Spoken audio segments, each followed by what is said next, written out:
Just for today, everything's okay, everything's okay. Never comes again, another day like yesterday. Just for today, everything's okay, everything's okay. Good morning, everybody. It is a rainy day here in Los Angeles, which is great. As an offhand comment, something that was really interesting that I noticed, which brings into question news in general, is that when I moved here in 1988, I think there was a constant refrain of like, California's in a drought. This is a problem, conserve water. There was always water management discussions. And that's good. This is a huge issue in the Southwest. But then also it was interesting, ending somewhere around 3 years ago, we had a severe drought where it seemed like we would go years without a single significant rainfall. And you saw Lake Mead empty, you saw, the Colorado River barely struggling along, and it was a huge problem. And what's really interesting is when we were dangerously dry with a huge drought, you didn't hear much about it. There wasn't much said about it. Now in the last 2 or 3 years, we've had, I think, an unusual amount of rainfall and good snowfall. So I think we're doing okay, and Lake Mead is recovering. But just an interesting one-off. Anyway, that was not the topic this morning. I was just thinking about it. This morning I was thinking about something and I was like, I can't believe that I have not had the conversation about trauma, what it means, what it is actually physiologically. And so let's get into that, because there are two terms. The human race has incorporates new knowledge, scientific knowledge, and first it's just the realm of scientists or professionals, and then slowly the population absorbs it and normalizes it, and then hopefully they become wise to or educated about that topic, and then whoever the professionals are, the experts are, should be pushing things further. So psychological terms and information about our brains and how they work and what different mental health challenges are has become a natural part of the conversation in many places, maybe more so in places like Los Angeles and New York than maybe other places, but still it's a thing. People talk about it. And if you look out there in the internet or just in society in general, two of the most ubiquitous terms are trauma and narcissism and narcissist.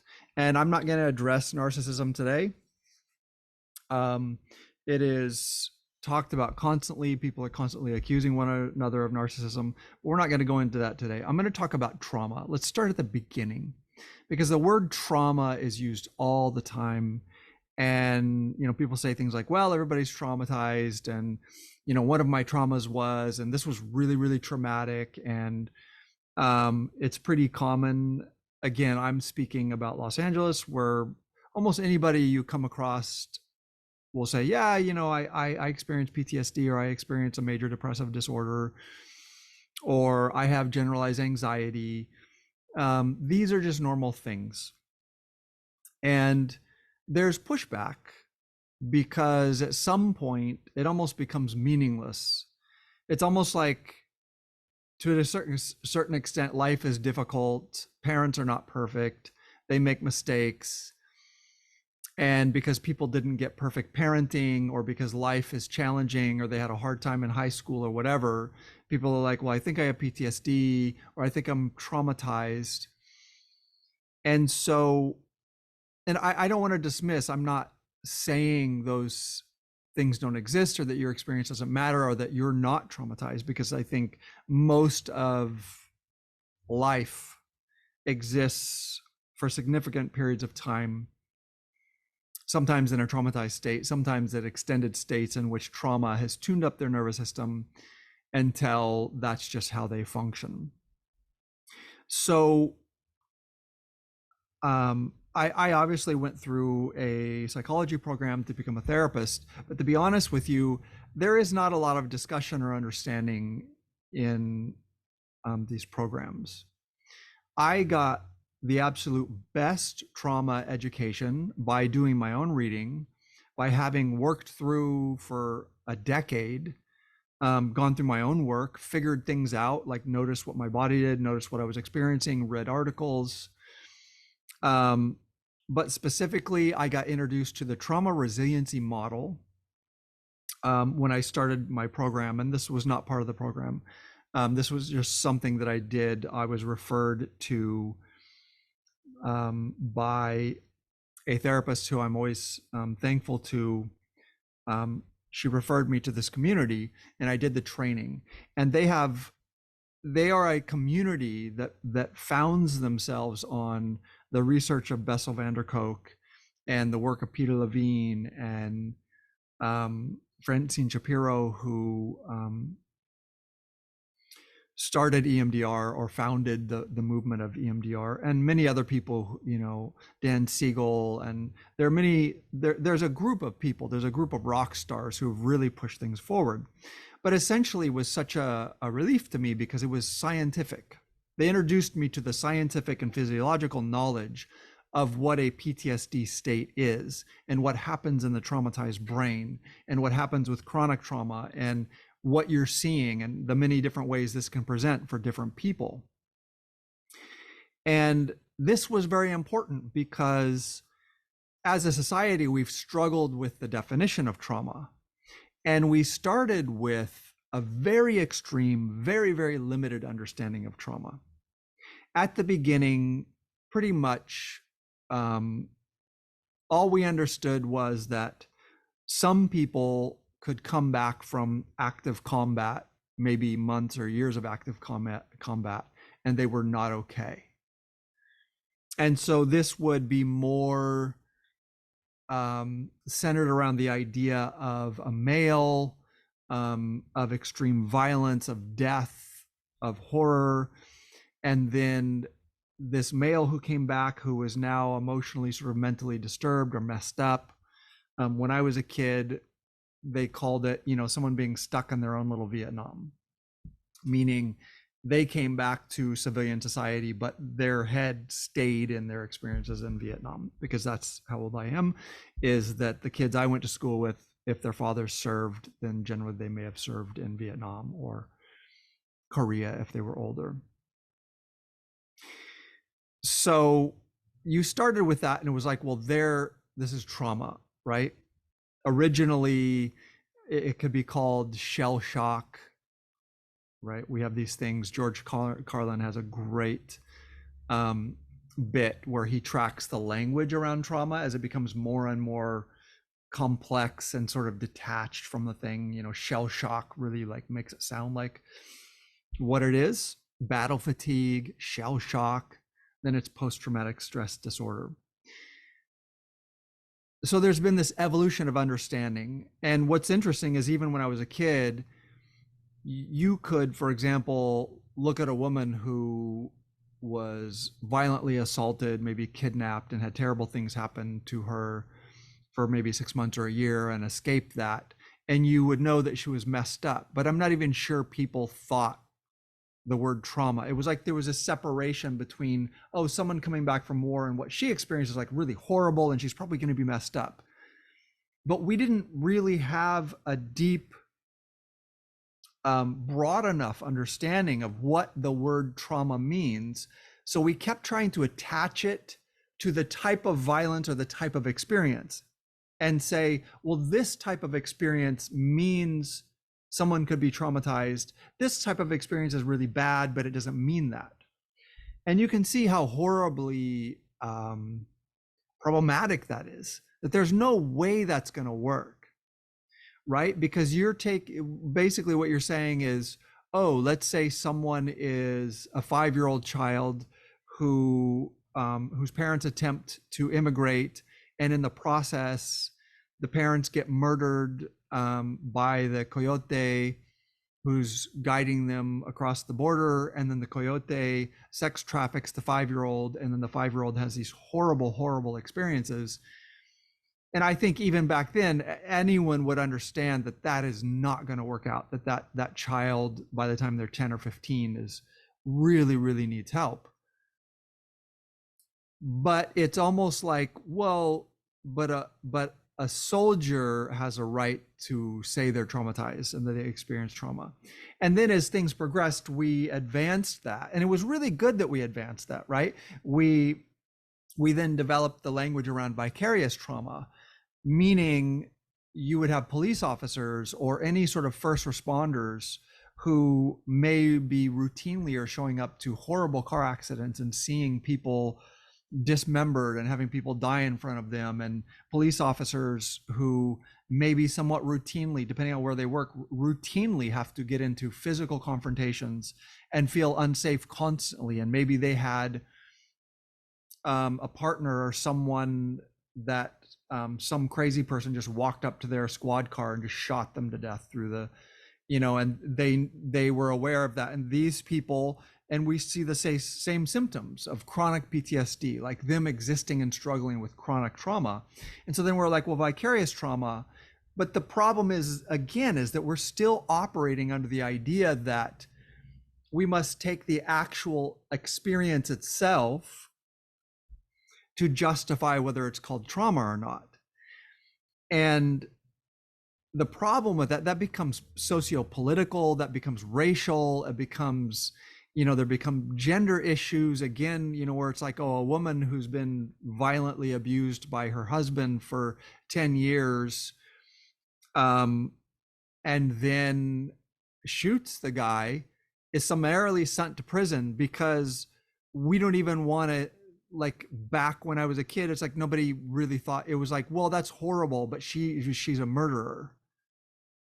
But if if a soldier came back from like horrible, intense combat and had a psychotic break and killed someone, we might take steps, but they might go into a psychiatric hospital because somehow that person has justified trauma. We still have to deal with the fact that he murdered someone, but the woman who's been beaten and tormented, and you get into racial stuff, where there was a horrible story I read once where it was a young Black woman who had been basically groomed and trafficked since she was like 14, and somewhere around the age 16 or 17 she shot the guy and killed him, and there was just no sympathy at all. It was just like, she's a murderer. And it was like, really, you're not offended by what happened to her, but you're offended by the fact that she snapped and shot this guy? And this was across the board, like news outlets and people's responses to it. So there was this, so you get into, and I'm not interested in engaging all of that. Like, I could argue about that, and I feel deeply offended by that bullshit, and I think it's just madness. Okay, so I am getting into it a little bit. I'm going to give you another example of where people's complete misunderstanding of what trauma is and feeling only certain people are entitled to say that they're terribly traumatized and that this has an outcome that has resulted in them behaving in ways that are unacceptable, but we should at least understand them and help them and maybe put them in a psychiatric hospital or whatever. Another case that I saw in the 80s, which was horrible, I mean horrible, where talk show hosts developed this thing where it was successful TV to bring deeply, deeply dysfunctional, often personality disorder parents on their show. And then they would have a kid who was 9 years old or 10 years old who was like terribly traumatized, and terribly traumatized kids often behave really badly.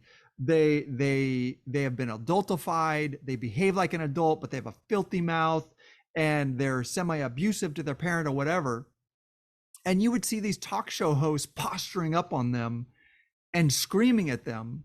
And it was really sick because people were acting like the parent is the one being traumatized. It was like, no, the parent is the one who has perfected playing the victim to the fact that they are a horrible parent, and sympathy and empathy to them, because they, I'm sure, were raised in a situation where they learned no skills. But rather than taking responsibility for that, they've gone on a national TV show and pretended that the problem for their child is their child. It's not their lack of parenting. And then they've pulled in some talk show hosts who's making hundreds of thousands of dollars, maybe millions of dollars, by screaming at a traumatized 9-year-old. And society was so deeply confused. Sally, Jesse, Raphael, one we can talk to. I hope you've looked back at that bullshit and realized that what you did was sick. And yeah, as a society, everybody was signing off on it. So I'm not interested in canceling people or beating up on people. But I hope all you talk show hosts have realized how sick that was, and that those parents that you brought on were playing you and were trying to play themselves, play the victim role, where the only victim in that situation was a child who had no healthy parenting. And people get mad. They're like, oh, well, you blame but really, what's the alternative to blaming the parents? Blaming children? I don't think so. It's asinine. But anyway, so this is why I shouldn't get into this, because this is this whole balloon over here where there's lots of evidence, and there are going to be people who disagreed vehemently and are like, well, you can't blame the parents. You're teaching these kids to be irresponsible. And that's all bullshit. You can teach kids to be responsible.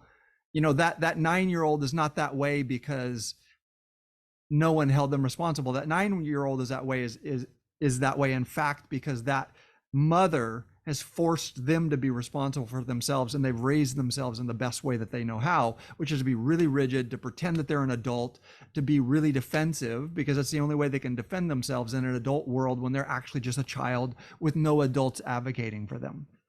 All right, put a pin in that one, right? Because I will go on that one for a long time. Look, I get so activated that for a second I forgot what my original topic was. The human brain and the things that we connect and things that are connected and the emotional balance with it is so interesting to watch. But the point was that there was this trajectory of us understanding trauma. And again, to this day, I went to a very good program. I won't say the name because I'm sort of criticizing it a little bit, but I went to a very, very good, very clinical program. And their ability to address trauma was almost negligent. No, that's not fair to say. It was just absent. There was a trauma class, but it's like tons and tons of learning modalities, tons of practicing modalities, tons of working with tons of looking at, how society interacts with minority groups and that sort of, like, that's super important for therapists to understand, blah, blah, blah. But the thing that underlies like 99% of what therapists work with is trauma, but that's like the last subject that anybody really addresses. And it's not because they're unethical, it's because they haven't had the training, because society doesn't understand it yet. They don't understand it. And we haven't learned, but there are people who have learned. I mentioned Bessel van der Kolk. Peter Levine was revolutionary for me when I read the book, Waking the Tiger. It was the first time I recognized that someone actually understood what was happening to my nervous system, and that it had nothing to do with me, my personality, strengths, weaknesses, sensitivities, et cetera, that there's just a physiological system. And when you mess up that physiological system, you're going to get outcomes, right? And so you saw this evolution where it's like, oh, soldiers coming back from violent battle situations can be traumatized, can have PTSD, post-traumatic stress disorder. And then it was like, well, first responders can have vicarious or directly experienced trauma, but weirdly, right? Someone like Eileen Wuornos, who was the movie called The Monster, or Monster, was based on. Really good movie. She was abused horribly as a child and essentially driven out of her home where she lived in the woods, I think by the time she was 14 or 15, and was turning tricks to survive. She had a grandfather who used to strap her to the bed face down and beat her. There were other things, but that doesn't excuse what she did, but you can see how they prosecuted Eileen Wuornos. That there was this rage that she murdered the Johns, but there was absolutely no acknowledgement that these are the outcomes. Like, you cannot do this to kids. and have them grow up to be adults that are adaptable and flexible and able to integrate with society. Like at some point, we have to stop being outraged by the results of what society allows to happen. And we have to start going, okay, we have to apply consequences. There's no avoiding this. We can't. Eileen Wuornos had to go to prison and she was executed. I'm not getting into that conversation about, capital punishment or not. But the complete lack of empathy or even understanding or acknowledgement. I forget the name of the really, really sick psychopath in Los Angeles who was sneaking into people's homes and primarily murdering, I think, usually older women. What was his name? Anyway, some of you will dredge it up. No one ever talked about what he grew up in. But one of the things he grew up in was like a really sick cult-like environment in which I think it was his father or his grandfather, somebody, if he did anything wrong, would take him to a graveyard and tie him to a gravestone and leave him tied to it overnight. Like what do we think? What kind of outcomes do we think? Am I excusing what he did? Do I think he shouldn't? No, of course, society has to apply those consequences. But the fact that that story was never out there, that we've talked about this guy like he was a demon, and he crafted himself as one. Even when he was in court, I remember him just giving this psychotic, gleeful face, like putting on this presentation of like, almost like I'm a demon and you should fear me. Yeah, well, like, what do you think? How do you think a human who goes through what he went through? Yeah, there are different people who can invent themselves different ways, but there are people who have mitigating circumstances where a teacher or someone saw and interceded and was able to empathize and was able to funnel goodness to that person, and they're able to escape by the skin of their teeth, not turning into a monster. But these people who show up as monsters have had horrific experiences. Okay, so let's come back again. This is really about tracking this complete lack of understanding of what trauma is. Whereas like, well, it can be a soldier, it can be a first responder. And then finally, within my lifetime and in my own experience, the concept of complex trauma happened, right? And there's still lots of people who've never heard of this and don't really understand what it is. But it came when we began to understand that trauma is not about necessarily how violent the experience is or how dramatic it is or how sensational it is, how titillating it is to see in a news story like, oh my God, this soldier went and, his buddy was blown to pieces in front of him and blah, blah. Like, yeah, yes, traumatizing and horrible. But I'm going to tell you right now, I'm going to make this statement right now. And I've said this before. Violent and obvious upfront trauma is way easier to heal than complex psychological trauma with tons of gaslighting and brainwashing, where a child is being manipulated by the adults, where they're too young to actually understand what's happening to them, and they have to build in coping mechanisms so young that they know those coping mechanisms as their personality, right? This is complex trauma. So maybe it's time now to actually say, and I'm not taking this from someone else, so I'm not saying this is true or scientific. It is partially scientific, right? This comes from reading people like Bessel van der Kolk and Peter Levine and Laurel Parnell, and getting extensive training in attachment focus EMDR, the trauma resiliency model, Eugene Gendlin's focusing. Trauma, what we call trauma, is, if you break it down physiologically, there are lots of complex things that go on in the brain and the body. But if you break it down physiologically, take a human, animal, an organism that has a nervous system that is equipped to do many things. It's equipped to run your your organs. It's equipped to supply blood and oxygen and nutrition to your muscles, and it's equipped for you to see things and to interact with your environment. It's equipped to search for food and to provide for oneself. It's equipped to interact with people socially, to enjoy interactions. It's equipped to feel like you belong. It's equipped to feel rejected. It's equipped for all of these things, but it's also equipped to recognize when something is existentially threatening, meaning life or death. And here's where you get into complex trauma, because we know that the soldier is facing this literally life or death. So we're like, well, yeah, that's trauma. Existential threat, or seeing someone under existential threat, vicarious trauma.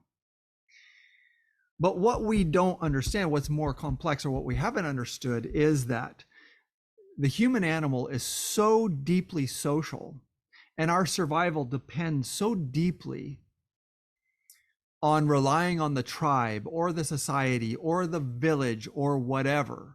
As weak animals, compared to the other animals, we're physically so weak, and we lack such physical resiliency compared to what other animals can do with their bodies and what they can put up with in cold and et cetera, that we rely deeply on connection to acceptance within the tribe, within the social group, so that people experience fight or flight when we are consistently shamed or rejected or attacked by our society, especially when it is our own parents or siblings. This results in existential fight or flight and an absolute fear of death, sometimes a feeling of even worse than death, that maybe we're not going to be killed, but we are going to be used and harmed and driven into madness and misery by our society, right? There are many people who, if I told you, look, I can guarantee you 80 years, but you're going to live that entire 80 years as a slave under slave-owning America. You'll be raped, you'll be whipped for minor infractions, your children will be taken away from you, you'll live a life of extreme physical suffering and misery, but you'll live 80 years and then you'll die. Or I can just kill you painlessly right now. There are a lot of people, maybe me included, would be like, just kill me now. Because what society can do to a human, and the kind of suffering and misery a human can live in when a society does not care about you and will abuse you and use you and take pleasure in causing intense suffering, that is often fate worse than death. And it results in complex trauma. Okay, so now we're expanding this, and this is where this gets messy, right? Because there's a segment of society that's like, oh, there's a bunch of people that are just too sensitive and they just can't handle people joking around. And the other side is like, no, you're making comments that are like harmful, and you mean to reject me, and I'm experiencing. But okay, I'm not getting into that right now. I'm not getting into that. That's a valid conversation and debate and discussion, which I would love to have with someone actually on the podcast, but I'm not getting into that right now. What I'm saying is there are definitely cases where social rejection, bullying, being used and abused, being socially bullied. This is something that you see more with girls and women than you do with boys. Boys will just testosterone out and just have a fight and punch somebody in the face, beat somebody up. There's crossover, like it's not black and white, but more often with women and girls, you'll just see women gather their forces and talk badly about someone and just basically put them under the ground and bully them until sometimes you see suicide, right? Kids or even young people will commit suicide because that is existentially threatening. If they don't have someone to resource them and help them and let them know that there are other people in other societies, this isn't the only society. This is not going to kill you. Okay, so you have complex trauma, you have social trauma, but let's get down to the physiology. And again, this is me saying this. You don't have to take this as gospel, but this is me as a therapist and having watched my own trajectory in healing. The fight or flight system, and I included now social bullying and social rejection and causing intense psychological suffering from your society as something that can cause a fear of psychological death or death and fight or flight, an existential threat. The fight or flight system, when it turns on, has a process. First, it ramps up to an intense level of activation, maybe the most intense level of activation that is possible from the central nervous system in a human being or a mammal, right, some other animal, which involves a massive flood of adrenaline and cortisol, which in the short term does things that we need. It suppresses the autoimmune system. Well, why would that be good? Well, if you're in a fight and you need all of your resources marshaled into just winning this fight, you don't want your body ramping up and trying to heal this cut or getting inflamed because there's a cut or worrying about this bruise or whatever. You want everything focused on either killing your assailant or escaping your assailant. So your body's response to injury gets suppressed, and you get this, your heart gets jacked up, and you get this flow of blood to the muscles and the parts of the body that are going to really help you meet this violent challenge. Okay. And there's something that cortisol does that they talk about in EMDR and in any trauma-informed community that is not well understood, or at least it's well understood, but it's not talked about, which is cortisol is not just the stress hormone that stresses you out and that's unhealthy. Cortisol goes up to the part of the brain that's perceiving this event and responding to this event and makes the dendrites or the feet or the connections between those cells that are participating, makes them stickier, makes the connection stronger. On the good side, what this means is if you're a caveman and you caught this tangy whiff of big cat urine and it's fresh, and suddenly this big cat leaps out of a tree and attempts to land on you, and you manage by the skin of your teeth to sprint and grab a rock and throw it and hit the cat and sprint and get back to your tribe, and you narrowly miss being eaten. Cortisol going up and making those dendritic connections, the connections in that experience super sticky, and making that an indelible experience is going to make you a more successful human, and you're going to survive to have kids, and then your tendencies are going to be passed on to your kids. And so your nervous system is going to record this twitchiness, this unconscious instant response to the smell of that big cat urine, because the fact that you have that response and you survived and you keep that response makes you more successful and means that you are going to be the one who's not the other ancestor. The other ancestor was like calm and relaxed and loving and spiritual and was smelling the flowers, was thinking, what a beautiful world God blah blah has given me, and just engrossed in the smell of the flowers. And the cat leaped and with one swipe snapped that person's neck, and they died and got eaten and didn't have kids, so they're not your ancestor. If you ever wondered why humans have such a strong propensity, such a negative bias, it's not an accident. It's evolution, because the twitchier and more scared and more negative amongst us have a tendency to live longer and to procreate. And if people are too woo-woo and unaware of threats to them, they don't survive. Now, that used to be true, and it's really not true much anymore. Most of the human race, even those living in horrible conditions, don't have direct existential threats day to day. Animals do, most humans don't.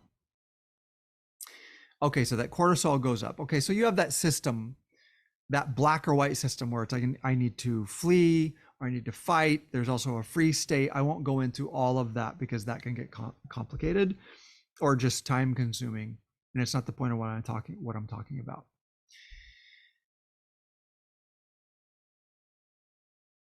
When that system is able to expend most of that energy, just all of that energy, in either running away or fighting or doing whatever it needs to do to survive, then what happens is the nervous system recognizes, oh, I successfully survived. I met this evolutionary challenge. I met this existential challenge. And I succeeded. And the organism dumps the adrenaline, dumps the cortisol. And Peter Levine noted this in his book, and it's been noted by other people. Often when people dump their fight or flight, or they dump that traumatizing experience where the nervous system is ramped up, you'll see violent shaking that looks something like,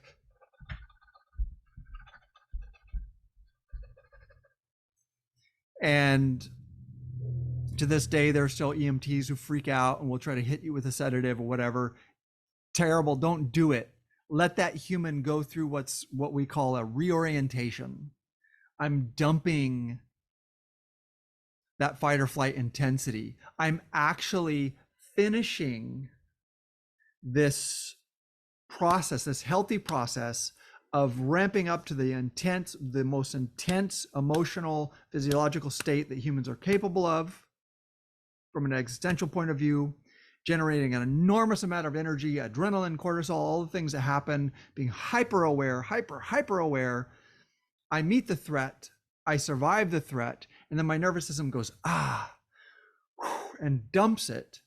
And then we feel actually stronger. And this actually strengthens the physiological system when we come back from this and we reorient from this.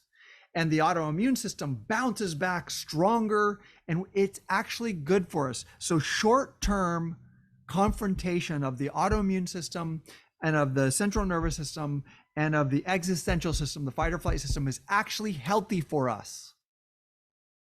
Short-term, acute, some level. This is why people who get up and they're like, once a day, I want to do something really, really hard. What they're doing is they're playing with that system. People who do cold plunges are playing with that system. They're inspiring and triggering an acute experience of this fight or flight and the organism's desire to go, I need to be bigger than this and stronger than this. I need to respond to this. And they get out after 5 minutes and their body's like, whoa, yeah, we did it. And you feel stronger and you feel healthier because it's an acute experience. Right? So this is actually good for us. Challenges, fight or flight challenges that we can overcome are good for us and healthy, and they strengthen us physiologically, but also psychologically, they strengthen us.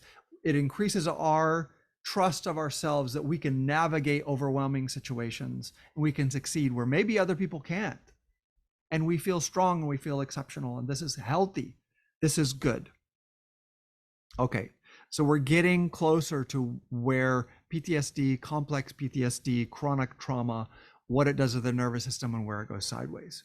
So you have this event that triggers, and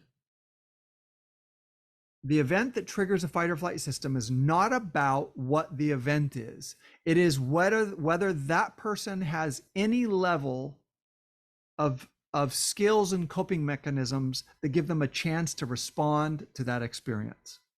This is why children can be so badly traumatized by their childhood experiences, because it depends on the developmental phase. And you'll see abusive parents, do something terrible to a 5-year-old and go, well, his brother was fine with it, but his brother was 10. And maybe it wasn't the best thing for his brother, but being 5 is incredibly vulnerable and there's no coping skills. And so what you're talking about is a situation where that 5-year-old's nervous system doesn't have any chance in hell of meeting a traumatizing experience, an experience in which his or her nervous system is completely overwhelmed and there are no resources. Okay, so the beginning of chronic trauma starts with an event that is traumatizing. And what traumatizing means is the nervous system is met with an experience where there are almost no skills and no coping mechanisms, and the emotional development of that organism is not anywhere in the neighborhood of being able to accommodate how overwhelming that experience is.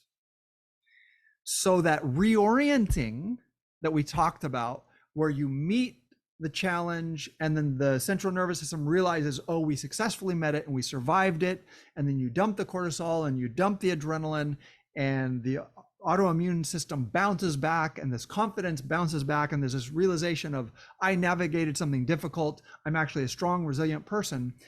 That doesn't happen with the human organism that is met with an event in which there's just no way at that developmental stage that they have the resources.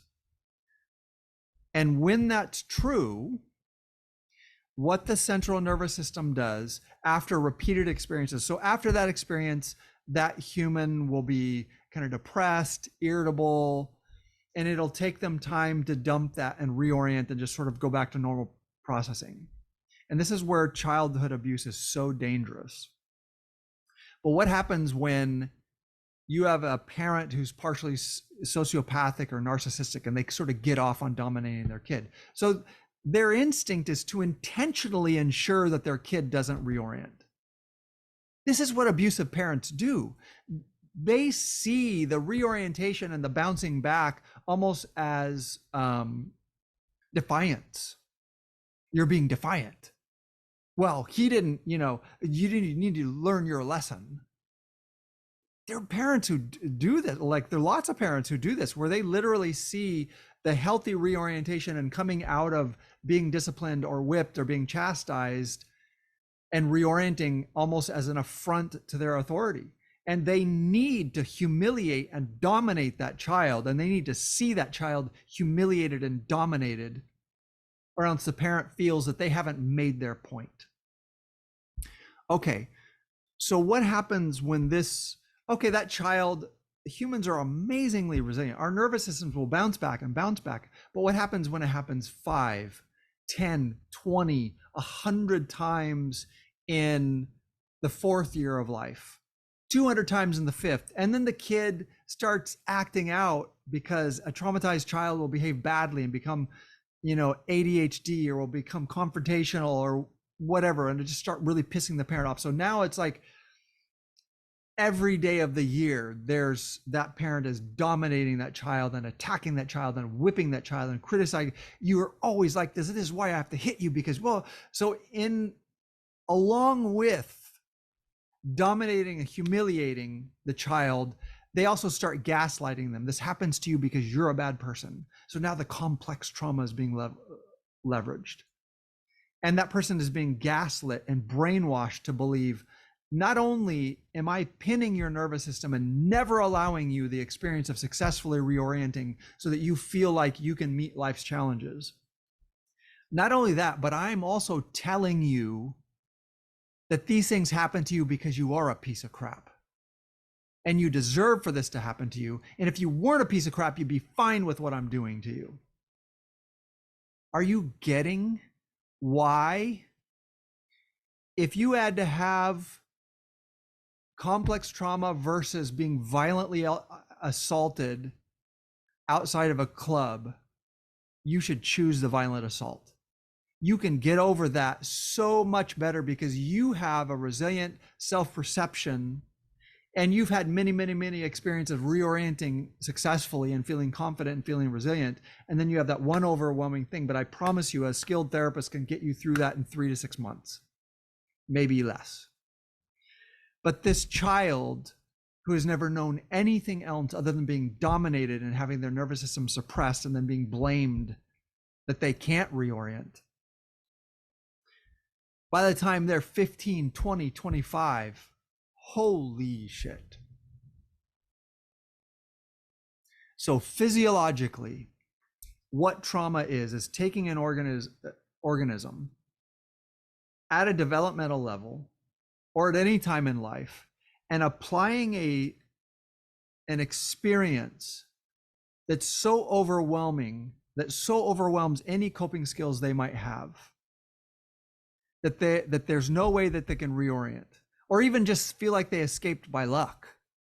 And then doing it for extended periods of time and doing it over and over and over and over until their nervous system learns there is no reorientation. This is called learned helplessness, where you see people severely depressed or whatever. They've had experiences that have slammed them and put them under the ground over and over and over and over until their nervous system goes, the safest thing is for me to never go back to a normal, resilient operating state. Because when I do, whoever that narcissist or sociopath or whatever that situation is, the moment they see me sort of opening up and thriving and becoming vulnerable, because thriving involves vulnerability, they go after me again. So this is where it becomes really problematic that people compare trauma and they try to pretend, well, I experienced the same thing, because there can be vastly different experiences. Let's take someone who's verbally bullied by unhealthy parents. Parents are really negative. They criticize their child all the time. And this child has already had multiple experiences where nothing they do is right. And anytime they try to reorient or defend themselves, their parents get angry and criticize them and like, you should listen to us, you do everything wrong. So they've already had 12 years of that experience. And then they go to middle school and the bully decides to target them. And they're being bullied and no parents or teachers do anything about it. And this bully kind of like low key follows them around, and this happens twice a week, and blah, blah, and they get bullied, they get beaten up, and nobody helps them, nobody advocates for them. And they grow up and they have severe PTSD, chronic PTSD, they have to go to therapy. And they tell this story of like how badly I was bullied. And people are like, lots of people get bullied. I mean, you just put on your big boy pants. I got bullied like all the way through middle school. There was this terrible bully and blah, blah, blah. And they have this huge, grandiose opinion that because they were able to reorient from that experience and this person wasn't, it's because that person's weak and I'm not. This is bullshit. This is bullshit. Because as a therapist, I can tell you, you can watch. So the kid who reoriented from it, A, didn't have those parents and had not been beaten down and dominated for 12 years before they had those experiences. And that kid will have had like some coach, like when you hear these stories, right? The kid who reoriented and successfully learned their way out of that and felt stronger from the experience, had some coach who saw what was going on, kind of helped them, talked them through it, and was like, hey, what if you do this or that? Or had a parent who put them in martial arts and was like, I give you permission to punch this guy in the face. Like whatever it is, they were supported and given these experiences that allowed them to experience what could be traumatizing, but they were given the coping mechanisms and the backup such that they were able to go through the physiological process of reorienting. They were able to dump the trauma and have the experience of coming out of it and going, oh, life in the world is very difficult, but I can successfully meet it and I'm a strong person. And then this develops even more, this strength that gives them more coping skills. And this other child did not have that. Don't get confused.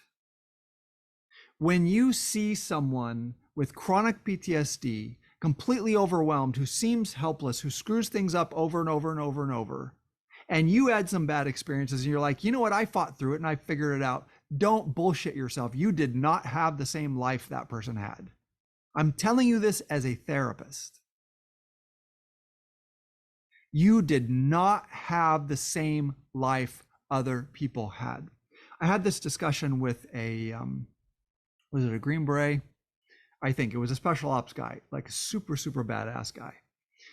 And I was becoming a therapist, and, anybody who serves in the military knows that lots of people have really violent, really terrifying experiences, and some people come back and get married, have kids, and decide to become a senator and have this successful life. And other people come back and struggle with chronic PTSD and start drinking and end up homeless. And very, very sadly, 15 years later, you hear that they killed themselves. Like, oh, was that just a weaker person? No, that was a person who had childhood abuse. Right, so I talked to this Green Beret about it, and we were both sort of on the same page. Is the person who successfully reorients from that violent war experience came into that with a healthy adaptive childhood. The people who have childhoods that were not adaptive, where they have parents or other people who consistently dominate them and humiliate them and then gaslight them until we tell them that it was your fault. Well, it's because you're like this. Well, because you're too sensitive, and just pile that on. That person has had so few successful reorientations that their nervous system has decided the safest thing for me is to stay locked into a state of PTSD and to be ready for every danger, to respond violently to every danger, to be on hyper awareness, which chronically just wears a person down and makes them even less resilient. So that person went into that combat situation already very, very ill prepared, with no resiliency, with their nervous system already tired out from a childhood full of ACEs, adverse childhood experiences. And the other person didn't. So what we call trauma, the only reasonable, humane definition is something, an experience that, for whatever reason, meets a nervous system that does not have and has never had the chance to develop at least enough coping and resiliency to meet that overwhelm and to successfully reorient, such that they are strengthened by the experience and the nervous system goes back to a higher, more strengthened autoimmune system, psychologically being more strengthened, being more confident, such that they're able to take on greater and greater challenges. And the other person has been overwhelmed and then chronically overwhelmed, and their resiliency taken away from them, and they're dominated, and then they're convinced that there's something, they're told by people around them that there's something wrong with them. So in addition to never getting a chance to physiologically reorient and have that experience, they're being told over and over and over, this is who you are. This is your problem. So now it becomes characterological. They literally believe this is who they are. This is identity for them now. That's chronic trauma. Trauma is the state of overwhelming a given nervous system at a time in its development when it is very ill-equipped with any coping skills. And this 99% of the time involves abusive, negligent parents. And those parents, because they're ill-equipped and because they're too ashamed to admit that the problem is theirs, they will gaslight that child to society. And they'll say, well, I don't know, their brothers and sisters are fine. And, we treat them all the same, all this stuff that I've addressed before. There's no such thing as treating your kids all the same. If you are, that's not good parenting, but whatever, that's a different podcast. This is what trauma is. Overwhelming a nervous system so deeply that it does not have a chance to do the physiological reorienting and to come back to a further strengthened state. If you want a physical model, this is like saying weight training is good for you. Yes. And an appropriate weight where you're really pushing the muscles and it tears them down and then they grow back stronger, then you catch it at that point and do something that's appropriately heavy. But if you take somebody who weighs 110 pounds and you go, well, lifting heavy is good for you, so here, bench 200 pounds, that's going to drop on their chest and crush their chest, break their arms, tear a bunch of ligaments, and it's going to leave them much, much weaker. And it's also going to leave them really terrified of weight training. That's the same thing trauma is. An inappropriate amount of stress and overwhelm for that particular nervous system. And it happens most often when you have narcissistic adults or parents around who actually get off on dominating their kids. They actually feel that that is the exercising of their authority, and that that child should just kowtow. But what's happening to the child is they're being told, do not reorient, do not come back to this physiological state in which you have responded appropriately and defended yourself, right? So most trauma involves a situation in which the nervous system is trapped and is not allowed to defend itself successfully. That is taken away. Think slavery, think rape, think childhood abuse, think social bullying, where a group of kids will go after a kid who's already unresourced because they don't have good parents and they don't know how to make friends. So they've already had a bunch of negative experiences. And then their tribe starts bullying them and bullying them and bullying them, and they already don't have the skills. They were having trouble making friends, so they're being overwhelmed over and over and over, and they're experiencing this fight or flight existential threat of, if my tribe rejects me, there is nowhere for me to go. And then they will kill themselves to escape that hell, that misery. All those things are trauma, but the reason it's difficult to define is because it does not depend on how intense you think the event is. It depends on how prepared that nervous system is to take on that challenge, and whether or not the challenge has built in the removal of that nervous system's right to defend itself. Again, I see this all the time with abusive parents. Abusive parents will target one child, and they'll be kind of inappropriate with the others, but they'll take one child and just go after them just viciously, and there is no defending. There is no defense. There is no defending that child. A child cannot defend themselves, or it's met with further attack. And they'll kind of be inappropriate with the other kids, and the other kids will be like, and the parent will kind of laugh it off and let it go. And then they'll be like, well, this child was fine. Maybe I wasn't the best parent, but it was a completely different experience and completely different treatment. The child they chose as a target, they never allowed reorientation. They never allowed self-defense. They would just go after that child relentlessly. And they would be sometimes inappropriate or say kind of mean things or insulting things to the other kids, but they would allow the other kids generally to sort of defend themselves. And then all of a sudden it's like, well, what's wrong with this person that I targeted? The person you targeted, you were doing something completely different. All of this is involved in trauma. I'm going to say it once more. Trauma is not about how intense the event is. Trauma is about whether that nervous system has ever had the opportunity to reorient and develop coping skills such that they have a chance of defending themselves and then having a successful experience. And that has physiological correlates. It allows them to dump the cortisol, to dump the adrenaline. It allows them to strengthen other brain wiring that's about positive self-image. It's about positive incorporation into their society. It's about their ability to take on challenges and succeed, and it strengthens those.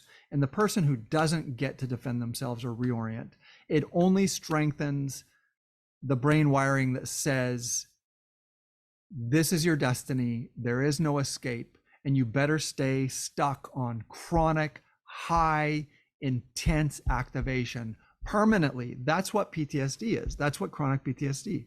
Someone is they've had so many experiences with no chance to reorient that they are permanently stuck on fight or flight activation, and everything they do is filtered through that. It limits how they interact with jobs. It limits their ability to see complexity. It limits their ability to relax and have fun. It limits their ability to take the normal slings and arrows of normal life, so that people look at them and go, well, you're just too sensitive. That's your problem. Like, if you just relaxed, you'd be fine. This is bullshit. This is a misunderstanding of what chronic PTSD is. So I have incoming. There's a lot more to be said on the subject. I really enjoy speaking on the subject because there's a lot of misunderstanding, but I'm going to leave you guys with that. And I hope that helps. And I hope you guys have a wonderful day, and I will talk to you next time. Take care. Just for today, everything's okay, everything's okay.